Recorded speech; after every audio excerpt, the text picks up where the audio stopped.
और सीधे आपको उत्तर प्रदेश के लखनऊ लिए चलते हैं, जहां मुख्यमंत्री योगी आदित्यनाथ संबोधित कर रहे हैं। जिन लोगों को लगता था कि ये यात्रा दुर्गम है, दुरूह है, तो उसको ये मान लिया जाता था कि भाई इसकी अंतिम विदाई भी कर दो। यानी जीवन को हर प्रकार से लोगों ने इस रूप में बनाया था कि कोई किसी के ऊपर बोझ न बने। सिस्टम को इस रूप में आगे बढ़ाने का काम किया गया था।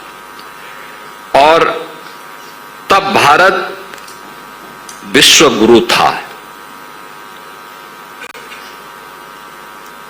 आक्रमण प्रारंभ हुए,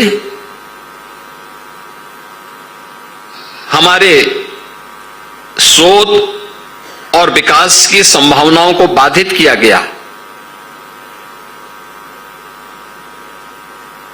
पहले पिछले 1000 वर्ष के अंदर भारत ने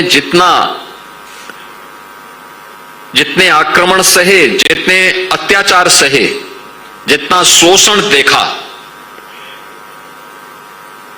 और उस सबके बावजूद भी टिका हुआ है, ये दुनिया के अंदर बहुत कम जगहों पर देखने को मिला है कि इतने अत्याचारों के बाद भी, उन झंझावतों के बाद भी उनका मुकाबला करते हुए भी भारत अपने अस्तित्व को बनाए हुए है।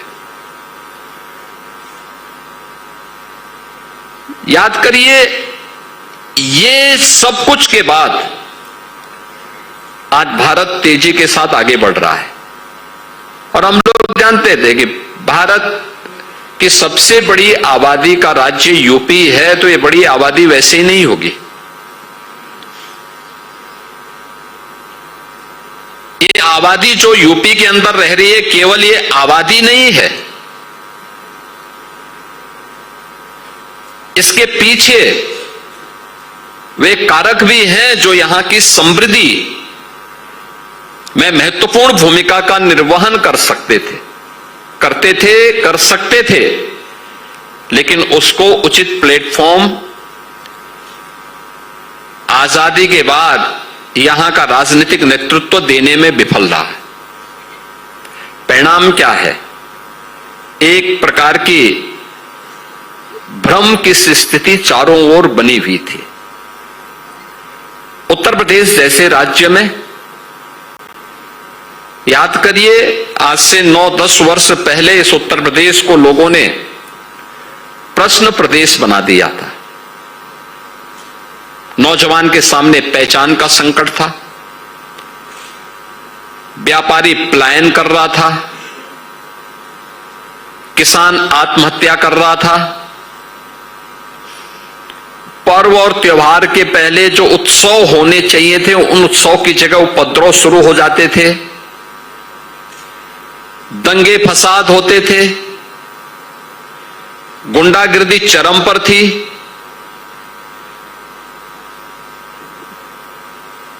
सरकार के पैरेलल, उसके समानांतर माफिया और गुंडे प्रवृत्ति के तत्व सत्ता का संचालन करते थे। कोई नियुक्ति में पारदर्शिता नहीं थी, भाई भतीजावाद था, बिजली नहीं मिल पाती थी, सड़कें नहीं थी, जो परंपरागत उद्यम थे वे दम तोड़ रहे थे, सरकार की कोई पॉलिसी नहीं थी, न नियत थी और न कोई नीति ही थी। परिणाम क्या होना था?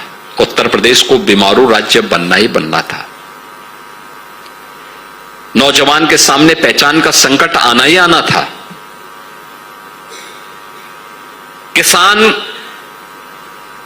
की लागत ज्यादा थी, उत्पादन कम था, न तकनीक थी, न बिजली थी, न पानी था, न बीज था, न बाजार था। तो उसके सामने आत्महत्या के सिवाय बचता क्या था? क्योंकि इसके लिए कोई दूसरा रोजगार भी नहीं था।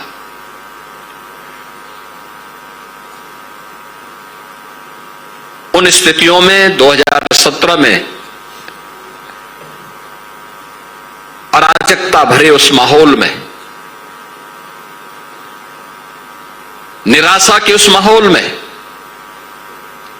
असुरक्षा के उस माहौल में प्रधानमंत्री मोदी जी के आह्वान पर उत्तर प्रदेश वासियों ने विश्वास करके उत्तर प्रदेश में एक डबल इंजन की सरकार बनाने के लिए अपना आशीर्वाद दिया। सरकार बनी। सरकार बनने के बाद हम लोगों ने, आपने देखा होगा सरकार जब बनी थी हमारी, तो मैंने लगभग 1 महीने तक केवल एक काम किया। मेरे मंत्रिमंडल के जितने सहयोगी थे उन सबको मैं बिठाता था शाम को 6 बजे से लेकर के रात 12 बजे तक, और केवल 2 मुद्दों पे चर्चा होती थी। एक, अलग अलग मंत्रालयों से संबंधित जो उनके अलग अलग विभाग थे, उन विभागों के प्रेजेंटेशन होते थे, उन पे चर्चा होती थी, उनकी कार्य योजना बनती थी।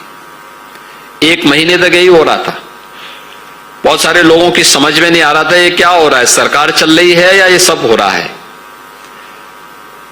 उनको नहीं पता था कि इस प्रेजेंटेशन में छुपा हुआ है, इस कार्य योजना में छुपा हुआ है एक उस नए उत्तर प्रदेश का भविष्य जो अब बीमारू राज्य से भारत के ग्रोथ इंजन की एक नई यात्रा को प्रारंभ करने वाला है। 1 महीने तक हमारा चला था ये सब कार्यक्रम, और फिर 1 महीने के बाद तब हमने अपनी पहली कैबिनेट की बैठक की थी। ये सस्ता, तब हमारे पास पैसा नहीं था।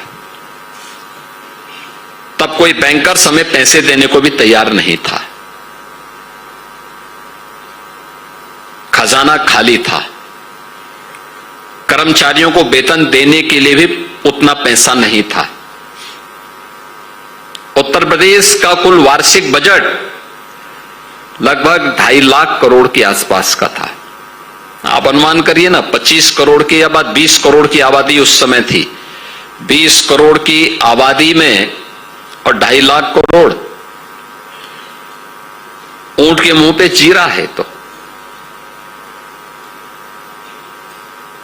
उद्योग धंधे बंद थे। जहां जाते थे उस जिले में वीरानी छाती थी। लोगों के चेहरे पर कोई रौनक नहीं थी। हताशा, निराशा के वातावरण में हर व्यक्ति एक नई संभावनाओं की ओर देखता था। और तब हमें लगा कि भाई कुछ जगह सख्ती करनी पड़ सकती है, कुछ लोगों को प्रोत्साहित करना पड़ सकता है, कुछ लोगों के लिए इंसेंटिव देने पड़ेंगे, कुछ लोगों को सपोर्ट करना पड़ेगा। लेकिन इसमें कोई भेदभाव नहीं होगा, पिक एंड चूज नहीं होगा। इसके लिए पॉलिसी बनेगी। हमें भाई भतीजेवाद को, परिवारवाद को, क्षेत्रवाद को यूपी के अंदर बढ़ने नहीं देना है, क्योंकि यह उत्तर प्रदेश को गर्त में ले जाने वाली प्रवृत्ति रही है। इससे बचाना होगा, और हम अब तक बचाए रखने में सफल हुए हैं। उसके परिणाम आप सबके सामने हैं।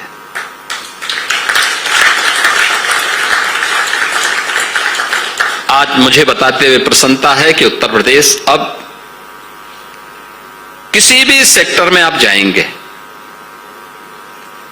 किसी भी सेक्टर में आप जाएंगे, किसी भी क्षेत्र उसमें आप जाएंगे, आपको यूपी के अंदर डेवलपमेंट का भी, सुरक्षा का भी, यूपी के अंदर एम्प्लॉयमेंट का भी,